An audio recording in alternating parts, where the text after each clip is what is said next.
The tarps on your truck are an investment, and a tear doesn't just damage that investment. It also creates risk to the cargo your tarps are meant to protect. Here's how to get back on the road with peace of mind by patching a torn tarp using the industry's best tarp adhesive.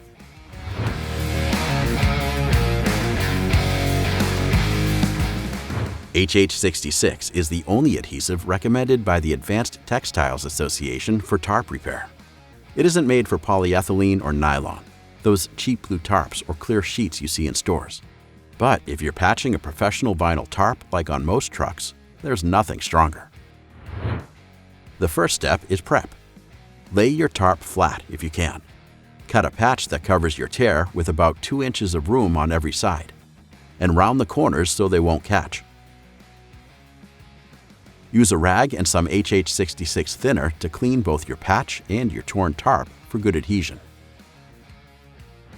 Now you're ready to apply.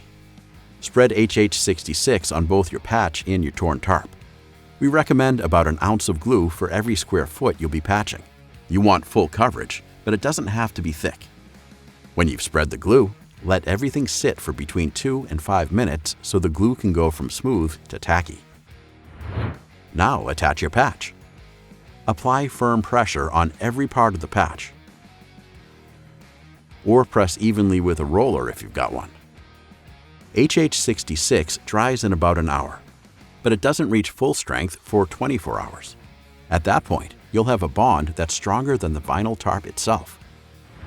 And that's how 5 minutes with the right glue gets you back on the road and gives you peace of mind.